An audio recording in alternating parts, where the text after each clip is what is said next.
my friends, and welcome back to the rabbit hole. Wow, can you hear how sick I am? The last video you guys saw from me, I filmed on Friday. Saturday through Monday, I was so sick. Oh my gosh. And what has me mad is that it's a cold. It's a cold. I feel like I'm losing the game on easy mode. How can a cold defeat me this much? I'm so much bigger than you, cold. Anyway, so today is April 30th, and I want to film my March and April favorites. Coincidentally, it is National Honesty Day today.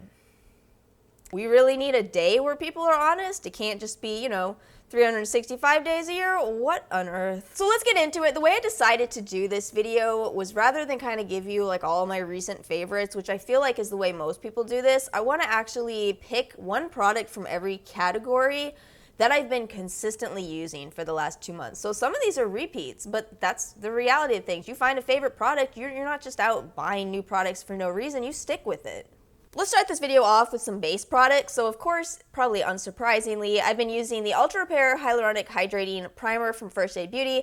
I do have a whole dedicated video on this. I wanted to add that I have been wearing this only as a moisturizer, and even when I do pair it with foundation, I've been selective about where I apply it. So I've mostly been wearing this on my forehead and right around my eyes, just so I kind of preserve the product because, with it being a plumping type of product, I don't really need to plump out the parts of my face that have acne. So I absolutely love this. If you're in a dry climate, make sure hyaluronic acid works for you. I mentioned the IPKN Moist and Firm Beauty Balm kind of quickly in my Ulta haul video, so I am wearing this one today. This is a BB cream with an SPF of 45. It's kind of more of a foundation, like a light coverage foundation, I would say. And by the way, this color is light.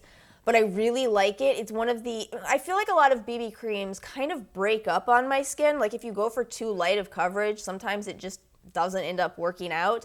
This one doesn't. It applies really smoothly, and it does have that SPF of 45. In all fairness, I don't trust that SPF just because I don't wear really thick layers of foundation, so I have been pairing it with an additional sunscreen underneath. But I really like this. This was such a good find. No idea why nobody talks about it. It's amazing. So I've got two concealers for this video, but they're for two different purposes. The Smashbox Studio Skin Flawless 24-Hour Concealer is what I use for spot concealing. I'm 100% sure this is the same one I talked about in my last favorites video because I just absolutely adore it. This is the shade Light Neutral Olive, which is the perfect match for my skin. I've got a little tiny bit of green to my skin, and it is hard to match that. So thank you so much, Smashbox. I've been waiting for this my whole life, and the formula is perfection. I absolutely love it. It's kind of a medium approaching full coverage, but not anywhere near to the level of Tarte Shape Tape or any of those really thick concealers that I don't love. It's perfect. And then for under my eyes, I'm a little unique about the concealers under my eyes. I don't like at all heavy concealers under my eyes, which is why I'm so glad that I got the Ulta Youthful Glow Concealer with hyaluronic acid that absolutely nobody talks about, because this is such a light coverage, but it basically just brightens the under eyes. It'd actually be kind of interesting to do a side-by-side of something like this with the YSL Touche Éclat. I just now thought of that, because I feel like I get kind of similar effects from this because it's such a light coverage and a brightener. For powder, I'm still using the Too Faced Born This Way setting powder. I really like this. I thought nothing would ever defeat my love for the Cover FX Perfect Setting Powder, but this is fantastic. And I did end up stocking up on the Milani Make It Last setting spray in the Ulta sale. The one gripe that I have with this is that I wish their full size was bigger, because this is only 2 ounces for $10, so it could be bigger. It could be a bigger size, but I still really like it. I think it's, or at least for my dry skin, which isn't too hard to manage, this is just as good as the Urban Decay All Nighter. Let's do a couple more face products before we move on. So this is the Pretty Vulgar Make Them Blush in Prim Vixen. My friend Jennifer sent me this, and I absolutely love it. If you are a fan of bright, over-the-top blushes, oh my gosh, this is beautiful. I think this may have gone out in BoxyCharm, if I'm not mistaken. It is so pretty, and it's actually really easy to work with because, as you can see, it's not too pigmented, so you have a lot of control over this, becoming a very intense blush. I'm not wearing this one today because my look is a lot more neutral, but it's really fun for more intense looks. And I'm going to mention this highlighter again, the Pixi Glowy Gossamer Duo in Delicate Dew. This is what I've been wearing that's been my intense looking highlighter, but I do have to tell you guys something about this. This is a highlighter where if you're not careful with it, you do get texture. It may look really amazing on camera, and also I do some tricks to make it work better, but it's very easy for this to kind of emphasize every pore on your face. So what I've been doing is using a pore filling primer, adding to my primer routine basically, by taking my pore filling primer across my nose and all the way up where I put the highlighter on. I am wearing this one. And I feel like it does help to minimize the texture because you're filling in the pores in advance. So that's a trick for you with this. Otherwise, it's the most blinding highlighter in my collection, rivaling Ofra's highlighters, absolutely, but at a great price point. Fantastic product, just it could be too much. I can't believe this is already going in my favorites, but I've fallen madly in love with this. I love it. This is the Physicians Formula Bronze Booster. I'm trying to kind of figure out why I love this so much, because I've honestly never loved bronzer as an entire category. But I think at least part of it is that this is a truly stunning product, and it is true that that shimmery layer is kind of wearing off the more I use it, so you're just left with a really nice, good bronzer, especially for lighter skin tones.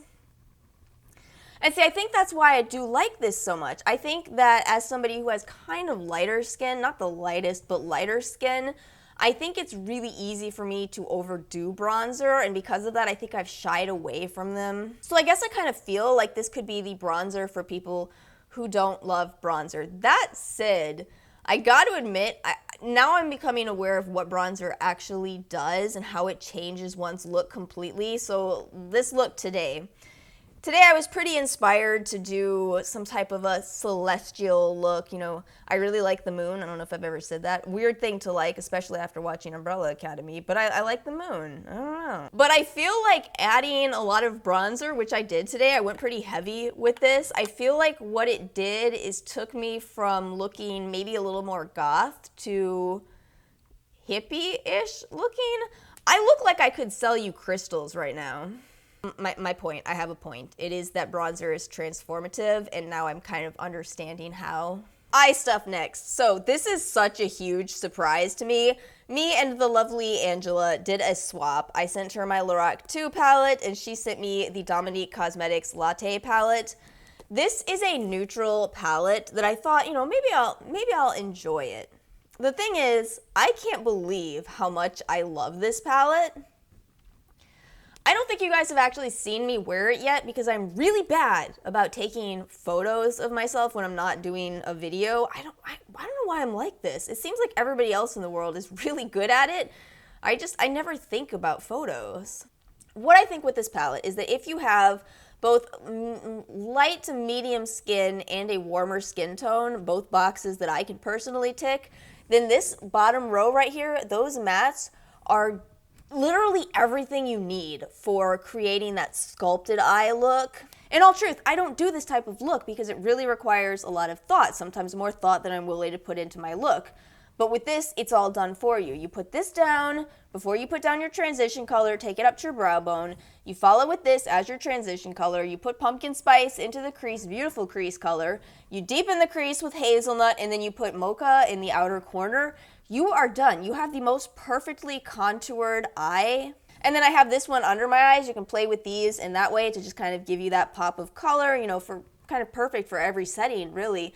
The only thing I'm kind of iffy on is these 3 shimmers. I don't know if they belong in this palette all that much. I feel like they're taking, this whole row is cooler toned, but if you have all of these warmer tone mattes, it's kind of, it works together, but I probably would have designed it differently. I am wearing this entire palette today. I would probably change these shimmers, and I think that's what kind of took me a little longer to love this palette, but once I discovered how much I absolutely adore these mattes, this is now one of my favorite palettes. It goes in my little palette holder over here for my absolute favorites. I love it. My eyeliner and mascara picks are still the same as they were last time. The Renaissance Flick from Revolution, phenomenal $9 eyeliner with a shape that nobody else has mastered. It's so easy to hold this and actually get your eyeliner precise. And then the L'Oreal Unlimited mascara that I was sent through, what was it, Buzz Agent? I'm still really loving this. This is making me think I might not buy another NARS Climax. That's my other favorite mascara at the moment. I'm slacking though. I haven't placed any makeup item order from Sephora at all, even though the sale is going on. I don't know. I don't know. Oh, and I've actually got a brush I want to comment on. This is the Smashbox Lash and Brow Lifter. I didn't think this was going to be an absolute favorite for me, but this part right here, this little fan brush, is phenomenal for separating your lashes if you don't like clumpy lashes at all, which I cannot handle. Cannot handle clumpy lashes. This is like a really stiff version of a lash fan. I'll take out my Sigma one for comparison. So this is kind of, it's not a bad fan brush, it's just a little floppier. This one is so stiff, it's like taking a hard bristled hairbrush to your eyelashes, basically. That's a fantastic brush, Smashbox. Fantastic. And then a couple of lip products. So the one that I'm wearing right now is the Ulta Beauty Avengers Matte Liquid Lipstick in the shade Out of This World. This is incredible, but I gotta admit something. A lot of people in the reviews were saying this is basically a Wet n Wild catsuit, and I agree. It's got the exact same shape, exact same formula. Does this bring me closer or farther to cracking the code of which factory makes Ulta's products? Now I'm not sure. Here's one that's been recommended to me for a long time, and I finally grabbed one. The Essence Shine Shine Shine Wet Look Lip Gloss. This is so good. How on earth is this so good? This is 11 for a night out. It's so beautiful on the lips and wears perfectly. You know how lip glosses can sometimes be, they can be sticky and get all caught in your hair. This one doesn't do that. They kind of wear unevenly. I think that's what I was trying to say a second ago. This one doesn't do that. It's just perfection, and it's $3. See, this is why I'm having a hard time purchasing the Fenty lip gloss that everyone says is the absolute best. Comment below if it is, because if I'm going to grab it, I should do it during the sale, but I'm just not convinced because this is so good, and I like my Butter London glosses too. Ooh, let me know. And then for a lip balm, Fresh sent me their Sugar Lemon Hydrating Lip Balm. They sent me the peach one as well, but I don't love it to the level that I love this one. They're both good, but this one right here is magical. This was one that they had released as like a limited edition lip balm. I'm so grateful they brought it back. I don't know how Fresh manages to make not only incredibly good lip balms, but to capture the scent that they do in them. I don't know how they do it. This one smells exactly like those little lemon shortbread cookies with the Girl Scout logo. What were those called?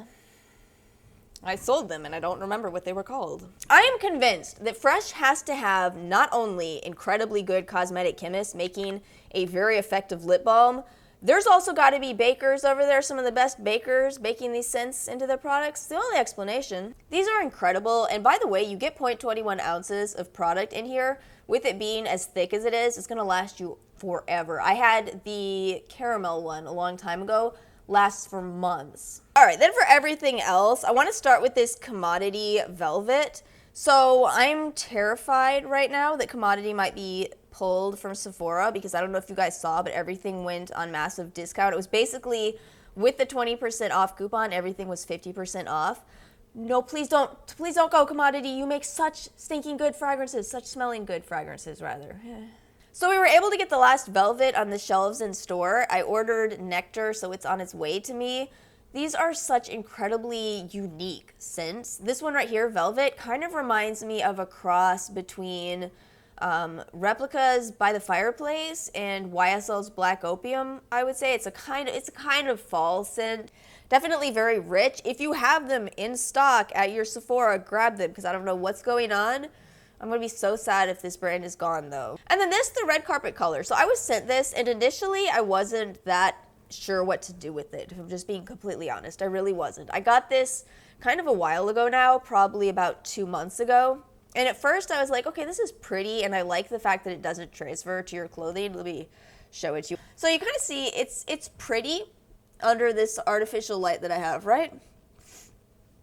And I was like, oh, okay, I see all these little gold sparkles. That's pretty. It's nice. And again, You know, I have a lot of products like this that are oil-based, and they don't feel like the sun. Like, this one sinks into your skin, and it's just a very light lotion in texture. Well, our pool finally opened up. I'm still, after years of being here, adjusting to this, because being originally from South Florida, it's like, pools close? So our pool opened up, and I had put on sunscreen, and the only sunscreen that I could find was a very thick mineral sunscreen. It was leaving me a white cast, so I was like, oh, you know what? I'm going to grab this stuff and put it on over that, so I have a kind of lotion to help me kind of mix it into the skin a lot better, and that worked really nicely. All of a sudden, nothing was transferring. Not my sunscreen, not my lotion. I was like, wow, that was a really great fix for that.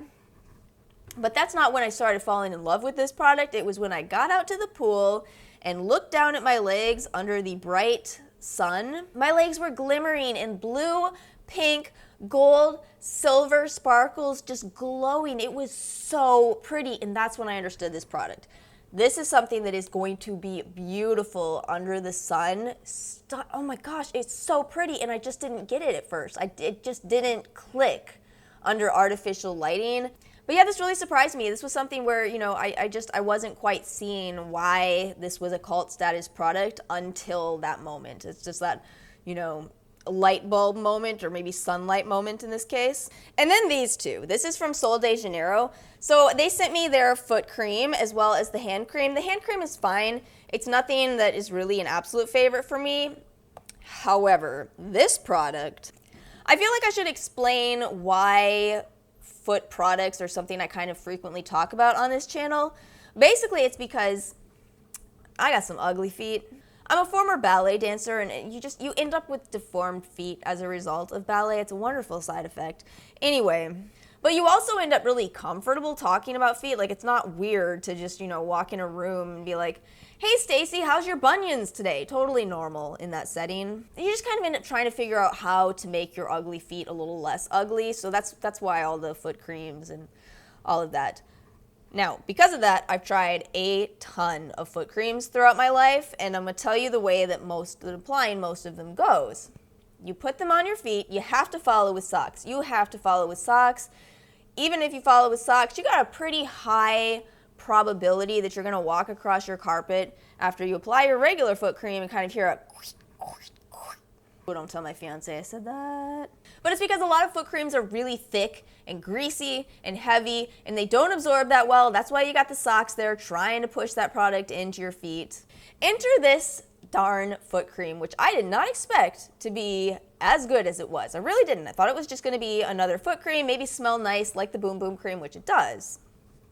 Instead, they say on this fast absorbing non-slip. How'd you do it?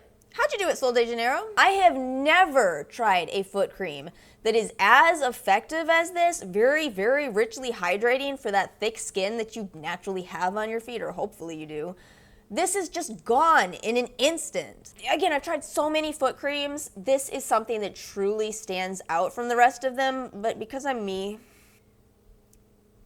please take this as constructive criticism, Sol de Janeiro, because I really do love your products. I genuinely think you should change the name of this product. Did you notice I danced around the name? See what I did there? Okay.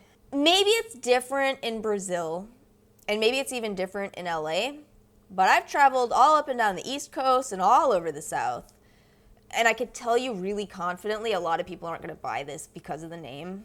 And it's such a shame. Sol de Janeiro, change the name, or at the very least come out with another product that's just as good with this non-slip absorbing thing with another name, please, because like I want to give this to my mom for Mother's Day, but it'd be kind of weird to give her a product with this name. You know what I'm saying?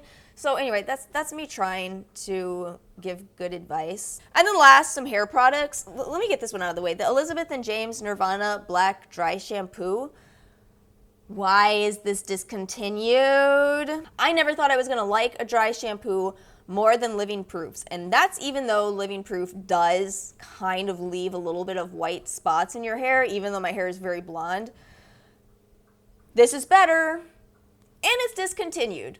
What on earth is this cruel world that we are living in? I got this in Macy's in their last sale. I think it was like 80% off. If I had known, I would have bought 20 of them. Why is it gone forever? If you guys see this at TJ Maxx or Marshall's or any place like that, this is so good and it smells incredible. It smells exactly like the fragrances, which are gone as well. Why do such good products come out and then they're gone? And then last, this is the Matrix Biolage Fiber Strong. I've been using this for months now, and I feel like I really should talk about it because it's a great product. So I have pretty damaged hair, pretty fine, thin, damaged hair.